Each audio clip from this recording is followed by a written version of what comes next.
Hi everyone, here's a 16 by 20 acrylic painting on canvas I recently finished, and you can see the whole process here from start to finish. Everything is 20 times faster than I actually painted, and as you can see I just start with a process that's called killing the canvas, which is actually just getting down some foundation color so that you don't have a blank canvas to work on, and I simultaneously do what's called blocking in the major forms. I use something close to the final color and I just pick large areas that I'm going to need to cover to find where everything goes. Where does the ocean stop and the sky begin? Where's the placement of the sun and each particular cloud shape? And as I go, I just keep refining. The way I like to describe the process is very similar to aiming a camera at something out of focus. And you just slowly bring the camera in focus. And the benefit to this is you get to slowly adapt and perfect the size, shape, placement, texture, and color of everything as it relates to everything else all at the same time. You can just move around and adjust everything as it all comes together. It's a much more loose and free-form way of painting than doing a very detailed guide drawing first. And in this case, I've never been to Tahiti, so I just did an image search on the internet, and I actually combined about 5 different images to create the final image. And so the sky is made out of, I think, 3 different skies that I mixed together. And then the structure on the right there, that's from one photo. The foreground kind of beachy ground area is from another. The catamaran is from another. And the palm trees you're going to be seeing appear relatively soon. Those are from, I think, 2 other photos. So as you can see, once everything is blocked in, it's just a matter of continuing to refine all of the form, getting all of the shapes more and more detailed and more specific. And just one thing that's really dangerous with acrylic paints that you'll hear all of the time as a complaint is that they look too flat like house paint.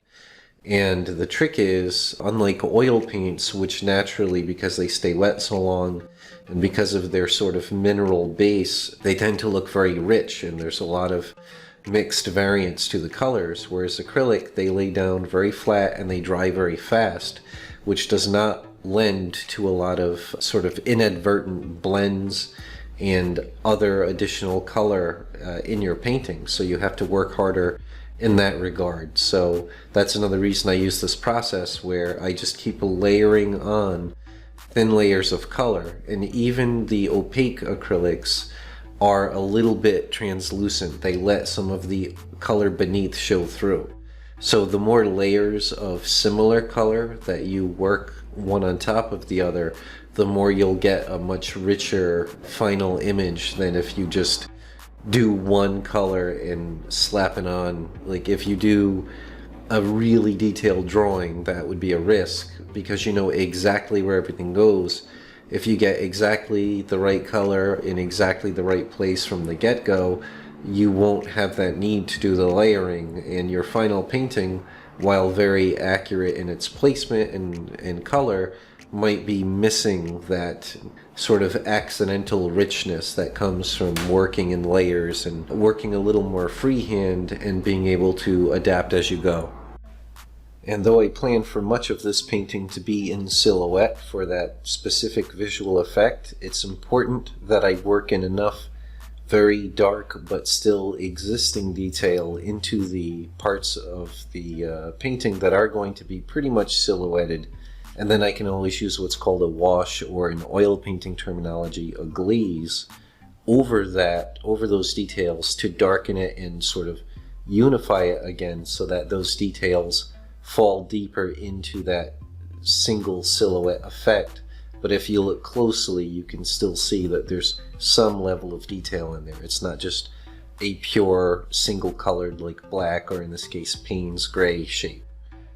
And in general, it's a good idea to use Payne's gray most of the time instead of pure black, because it's got an inherent richness. It's made from a combination of a very dark rich blue and a very dark rich brown color. And usually in nature you're not going to see something that is truly pure pitch black. It's going to be reflecting or refracting some other colors, either from the sky or bouncing off of the nearby objects and ground. And another thing worth pointing out to people that are painters themselves, especially beginner painters or people that want to get into painting and are trying to choose a color palette of colors to work with, for paintings like this with extremely vivid purples and magentas, you might think, oh, I can just mix a nice strong blue and a nice strong red together to get the colors I need, but you'll find that they are far too dull and grayed out or brownish when you try to do that. So if you want to do extremely vivid sunset style paintings or just colors in general that have extremely vivid purples, you're going to have to extend your color palette to include at least a couple of different strong magenta and violet colors.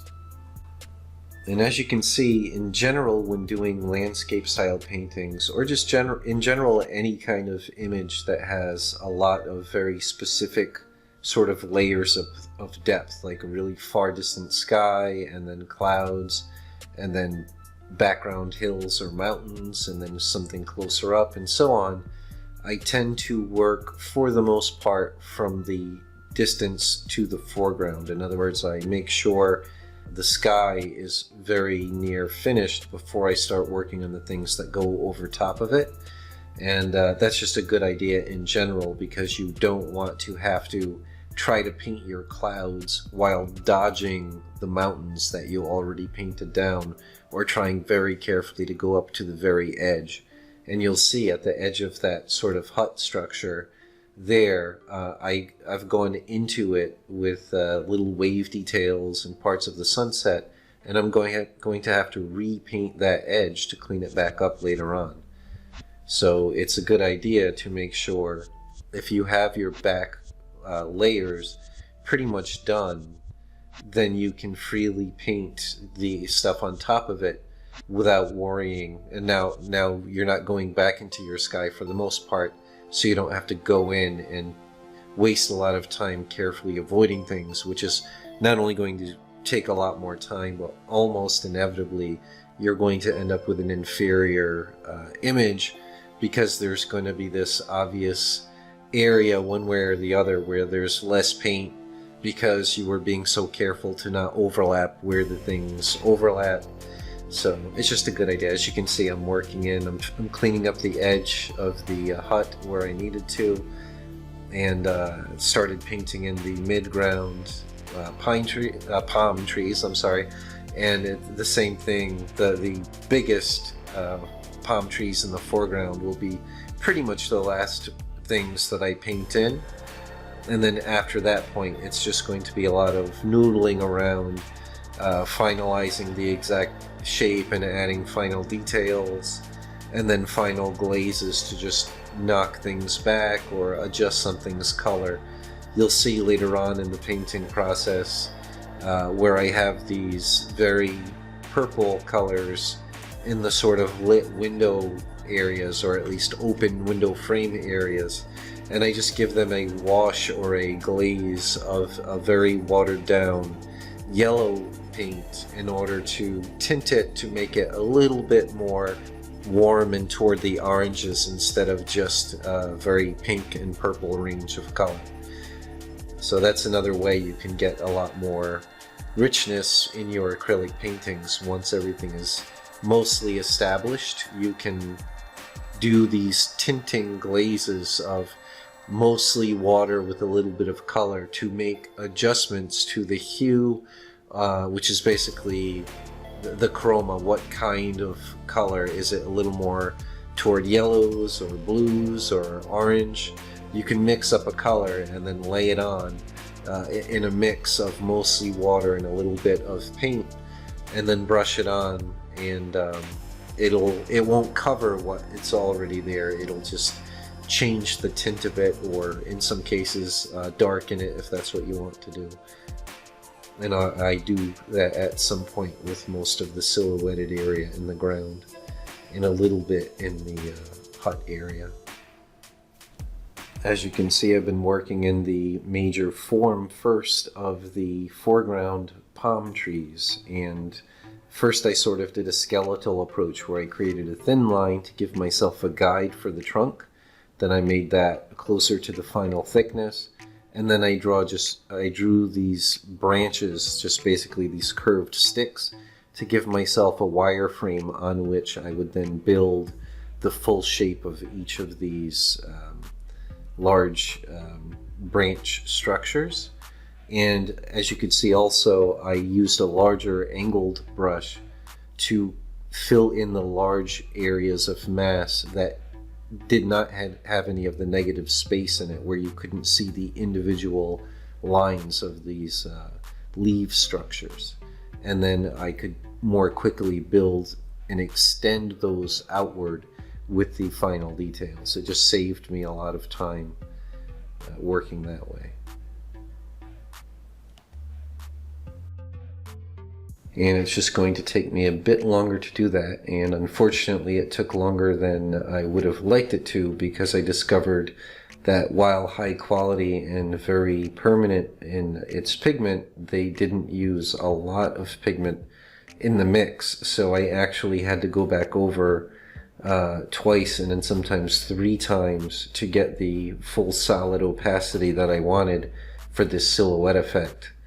And so that really slowed it down. You can see I'm going back over a lot of the same thing twice, and this is obviously hundreds of little leaf type structures coming out of these branches, so it slowed down the process quite a bit.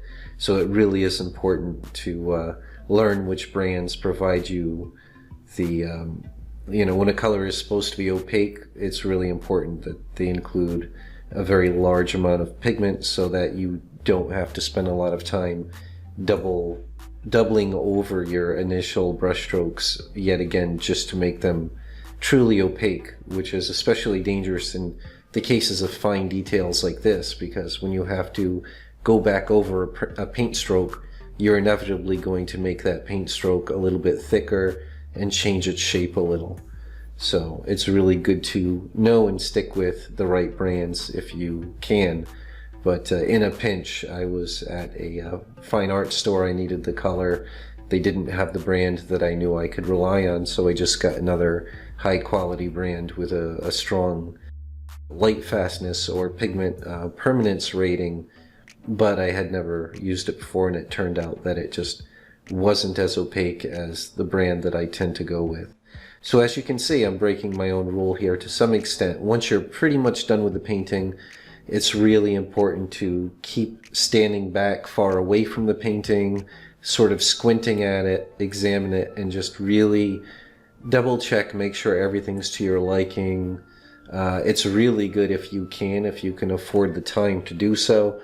Put the painting away for a few days and don't look at it at all, and come back with a fresh eye so you can really decide what final touches you need to put on it.